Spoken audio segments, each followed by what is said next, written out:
Welcome to the MS&Me Radio Network. The broadcast shows are for informational and entertainment purposes only. They are not designed to provide listeners with specific personal, medical, or counseling advice. Individuals with a medical issue should always consult their healthcare provider. MS&Me is not responsible for content of individual shows. The views expressed by show hosts or their guests are their own. Enjoy the show. I'm John Strum, and this is RealTalk MS.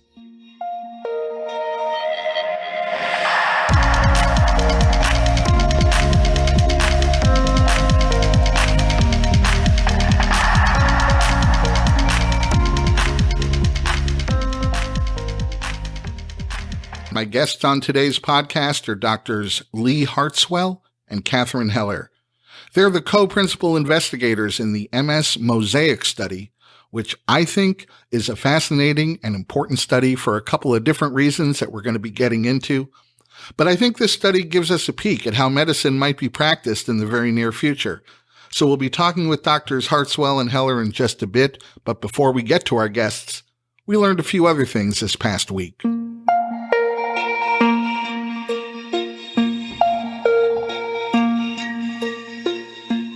The Republican leadership in Congress has released an overhaul of the United States tax code, and as of right now, the specifics of the proposed bill are still open to some discussion. The congressional leadership has announced that they hope to bring the bill to a vote by Thanksgiving, and that's just a couple of weeks away. So why are we talking about a bill that changes the income tax law on a podcast about multiple sclerosis? Well, an important proposed change in this bill can affect many of the families who are living with MS in the United States. One of the proposed changes to the tax law will eliminate the deduction for medical expenses. And while the proposed plan increases everyone's personal deduction, that isn't likely going to be enough to offset the expenses incurred by families living with many different chronic illnesses, including MS. And so the potential outcome here is that families who are living with chronic illness, who are already saddled with significant medical expenses, may end up paying higher federal income tax. But there's still time to influence what this final bill will look like. So you may want to reach out to your congressional representatives and let them know that it's not really okay to adopt a new tax code that seems as if it's designed to prey on people who are already dealing with a lot, who are already dealing with a serious chronic illness in their lives. That just doesn't seem right.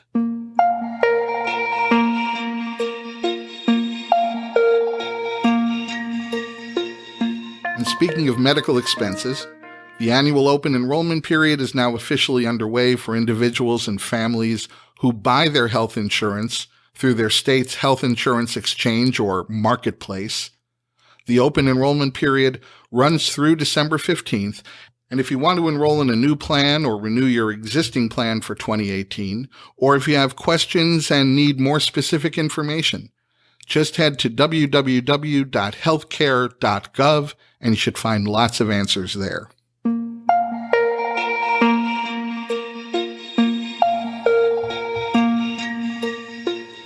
I receive a lot of email with multiple sclerosis in at least part of the subject line. And last week I received an email from the #1 ranked health website in the United States and one of the top health/medical websites in the world. Each month this website attracts more than 20 million people who go there because they're looking for information about a particular set of symptoms or a specific medical condition. The name of this website, by the way, starts with the word web and ends with MD. And the subject line of the email that I received from them read, MS News, How to Prevent a Relapse. Well, they had my attention. And when I clicked on the link in their email, I was taken to their website and treated to a slideshow that offered me a dozen different slides on a dozen different web pages about pretty typical MS symptoms, like fatigue, vision problems, muscle weakness. It was all interesting and it was all factually accurate, but none of these slides had anything to do with how to avoid a relapse. And then I finally came to the one single web page, the one single slide in this presentation that was about how to avoid a relapse. And their answer was, take your medication. That's all you need to do to avoid a relapse is take your MS medication. I didn't find that to be a particularly big revelation. And the WebMD answer to the riddle, how can you prevent a relapse? It was all contained on a single web page and a single slide. So why bother with the entire show?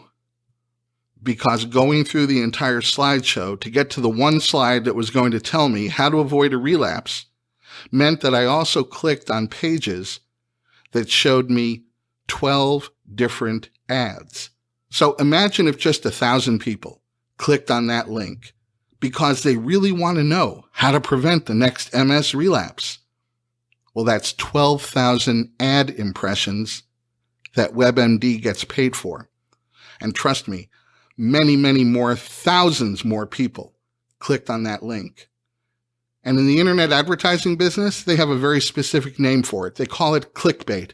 Clickbait is a phrase or maybe a picture that's designed to get you to click so that you can then start clicking through as many pages with ads as possible before you get bored or frustrated and finally move on.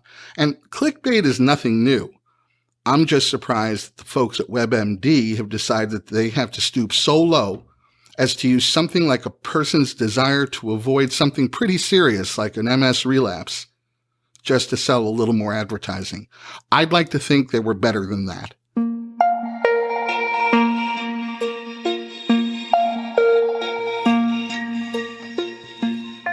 Researchers in Sweden may have identified a cause of multiple sclerosis. A new study points to a link between getting a concussion as an adolescent and then later developing MS. So here's what this team of researchers did.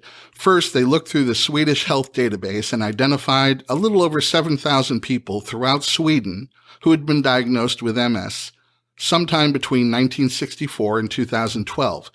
Then they compared them with more than 70,000 other people who were similar in other ways. They were the same ages, they were the same gender, they even lived in the same parts of Sweden as did these 7,000 people. The only difference was these 70,000 didn't have MS. So the total population in this study was just over 80,000. And investigators looked for a history of physician-diagnosed concussion prior to age 20. And it was important for them to determine whether any type of traumatic injury could be a possible link to MS or whether it was specifically concussion. So the researchers also looked at whether their study subjects had ever broken a bone in either their upper or lower extremities prior to age 20. And here's what they found. They found that those who had suffered a single concussion between the ages of 10 and 20 had a 22% higher rate of MS than those who had never had a concussion. And they found that the rate of MS was more than double for those people who had experienced more than one concussion. And they also found that there was no connection between any other broken bones, like broken arms or broken legs, and the risk of MS. So this type of study can't really prove that traumatic injury can cause MS. But it seems to illustrate that there's a pretty strong link that's going to require more study, more research to better understand. And in the meantime, I guess we have one more reason to be extra concerned and extra cautious about trying to avoid head injuries, especially for teenagers and their developing brains.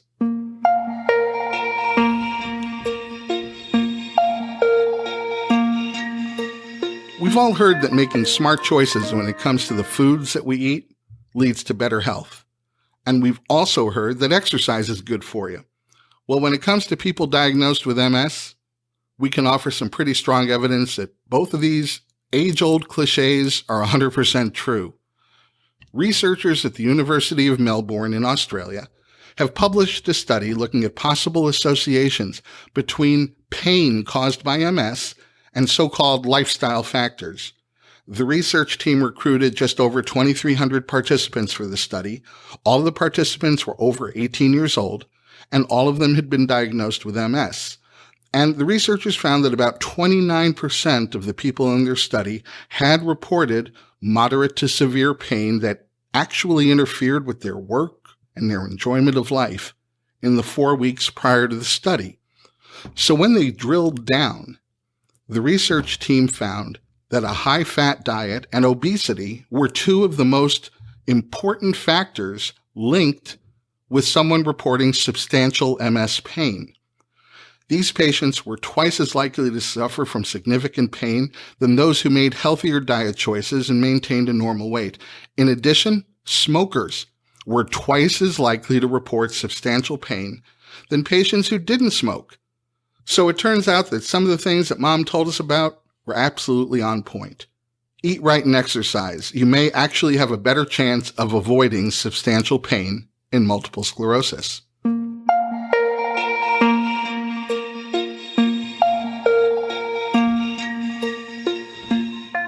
If you've listened to a few of our podcast episodes, you've probably heard me use the term families who are living with MS. And that distinction is my way of saying that MS rarely impacts just an individual. There's usually collateral damage. I firmly believe that dealing with any sort of chronic illness creates ripple effects that tend to touch not only the individual who's been diagnosed, but many of the people around them. And I guess I believe that statement because I'm one of those people. I don't have MS, but my wife Jean does. And in the years that Jean could be cared for at home, I served as her primary caregiver. Now my role has evolved into being Jean's patient advocate, and that's a subject for a whole other podcast episode. But right now, I want to spend just a minute talking about caregivers. One of the things we hear about far too often is something called caregiver burnout, and that can be an incredibly serious problem. When a family caregiver is shouldering too much stress, it not only affects their ability to effectively care for their loved one, it affects their own health. It affects their ability to take care of themselves. And so remembering to care for the caregiver is not just a nifty sounding slogan. It's the first and maybe the most important rule of caregiving. And next week on November 16th from 6 to 9 p.m. Eastern Standard Time, AARP is holding an online family caregiving fair. And making this an online event is ideal because very often it's hard for family caregivers to even get out of the house. So while this isn't specific to multiple sclerosis, I found that the path that caregivers walk is incredibly consistent, whether they're caring for a loved one with MS or something else. So I think this event might have a lot to offer in the way of ideas and resources for any family caregiver. The keynote speaker is going to be Richard Louie, the MSNBC journalist and anchor, and Richard flies from New York City to San Francisco each week to care for his father, who's an Alzheimer's patient. So he knows firsthand about the demands of being a family caregiver. If you're interested in attending this virtual event, it's free. Just visit www.aarp.org/carefair. That's CAREFAIR, and register.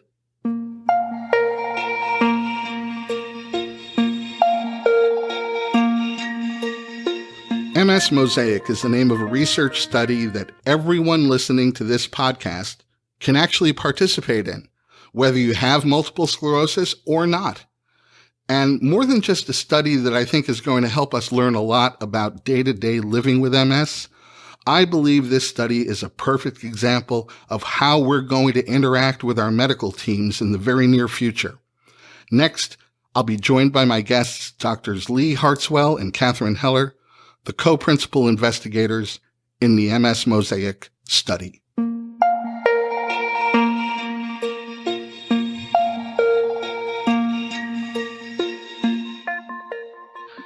My guests this week are Dr. Lee Hartzwell and Dr. Catherine Heller, and they are the co-principal investigators of the MS MOSAIC study at Duke University's Duke Center for Research in Autoimmunity and Multiple Sclerosis. And one of the reasons that I find this study somewhat unique and definitely important is that the data being collected in the study is being collected and then communicated through an iPhone app. And when you stop to realize that the phones that we carry with us are really pretty powerful computers that have the ability to not only collect and analyze data, but they also have the inherent ability to communicate that information, I kind of have the feeling that we're going to be seeing them play a growing role in all of our personal health maintenance. So first, Drs. Hartswell and Heller, welcome to the podcast. I really appreciate you taking the time to talk with us today. Thank you. So can you talk a little bit about your study and what you hope to learn? Sure. I'll try that. Again, this is Dr. Hartzell. So in large part, MS patients, they experience, upwards of 22 possible symptoms. They have to contend with upwards of 15 different disease modifiers, depending on how you count, 80 plus different symptom modifying therapies. You've got 150 different genetic factors that may be influencing their disease course. You have hundreds, if not thousands, of environmental exposures, biorhythms, even emotional states that can actually influence the experience that you have with MS. And the idea, the challenge we face is that so much of that experience is exceedingly fragmented. And the goal of MS MOSAIC is to actually take those fragmented experiences and pull them all together through the experiences of a variety of patients and a variety of participants to create a more comprehensive image of the disease. And that's where the name comes from. So it's going to really roll out in phases. Our first focus really is trying to make more sense of the symptom experience, the day-to-day symptom experience. And so in order to achieve that, we really want to know everyone's story. We want to know about what they're going through every day. And so the app itself actually walks you through a consent process. And then there's an initial survey to get a sense of the extent of your disease, how long you've suffered from multiple sclerosis, what other medical conditions you may have. And one important thing is to know is that you don't actually have to even have multiple sclerosis in order to participate in the study. You can actually be a control subject that way too.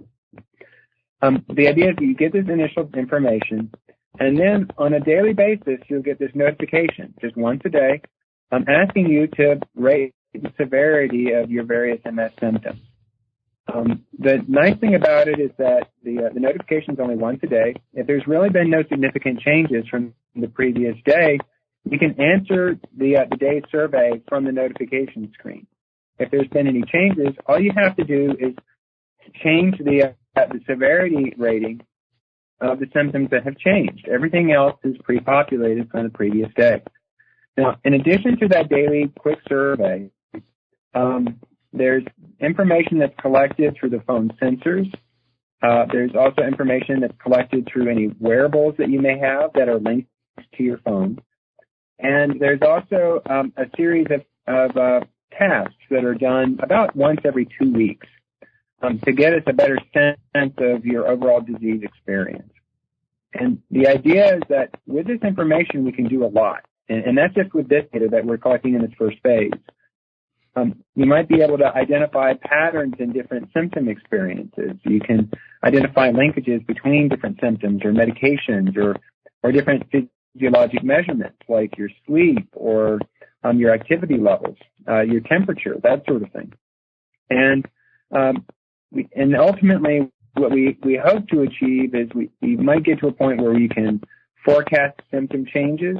You can, again, better design trial therapies for things like fatigue. You can better characterize fatigue. So, do you have fatigue prevalently because of your sleeping habits? Is it because of a medication effect? Is it because of something else? And that's just the first phase. And we hope to be introducing future elements later on. Now, to try and facilitate, to provide, because we're asking a lot from folks within this study. We're asking for a lot of information and a lot of sharing. And we realize that, and we want to be able to provide some early feedback.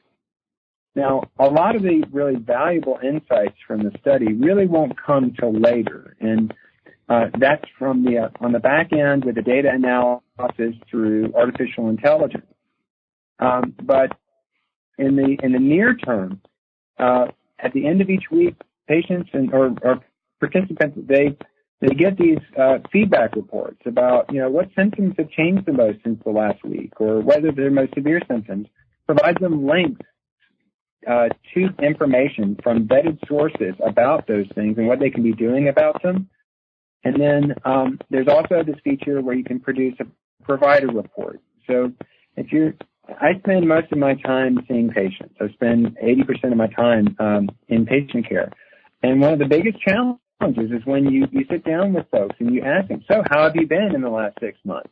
Well, these experiences are hard to summarize, especially in the little bit of time that you have. And so the idea is that you can produce this report, you can share it with your provider, and it can be a springboard for conversation on next steps in your care. That sounds really, really valuable. I know that one of the things that I heard discussed last week at ECTRIMS in Paris was that MS relapses seems to be tremendously underreported, and it seems that just a lot of people aren't necessarily advising their neurologist when they've experienced a relapse, and it sounds to me like this app might go a long way to fixing that. Do I have that right?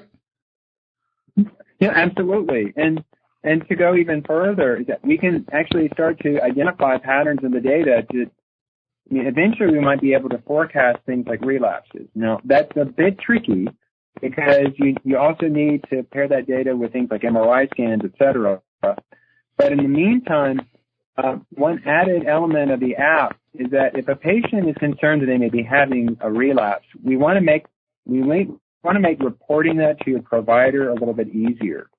Now, of course, the app itself, and I have to stress this, it does not provide any medical advice. But we want to ensure that there's good communication to the folks that can provide you that medical advice.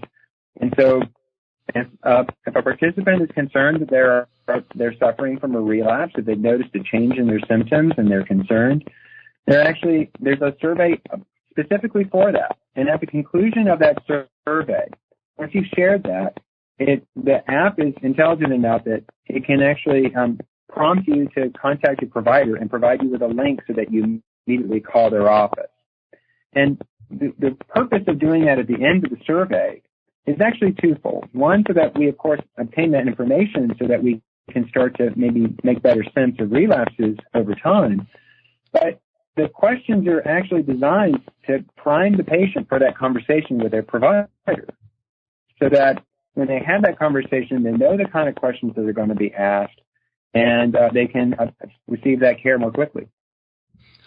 Well, this seems like not only a terrific data collection tool in terms of what the app can do in the grand scheme of things, but boy, just on the individual patient level, the ability to be able to have that information summarized literally at your fingertips when you do go in to meet with your physician, I can personally appreciate how valuable that in itself is. And I'm wondering, I kind of mentioned this at the beginning of our conversation, how important or how pervasive do you see smartphones becoming in just ongoing regular health maintenance for everyone? I think the sheer ubiquity of smartphones, when you think about it, I think upwards of 80% of Americans now own some form of smartphone. I think the remote health monitoring is really going to be the future. And I think that studies like this and eventually care provided through this remote monitoring, it's on the horizon. It really is. So can people who are listening to our conversation today, can they still participate in the MS MOSAIC study?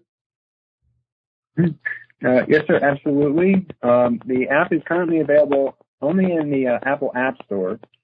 We are hoping to get an Android version of the app out there in the wild sometime within the next year or so. And absolutely, it's a rolling enrollment. You can join anytime, and of course, you can actually leave the study at any time. It's really very patient-centered. And the first step is to download that app, and will that walk you through whatever registration process is necessary? Yes, sir. So there's information about the study that's on our website. There's also information within the app prior to going through the consent process. There's a comprehension quiz to make sure that you know what you're getting yourself into prior to signing your consent. And then the consent is actually, again, completed within the app, and you're off to the races.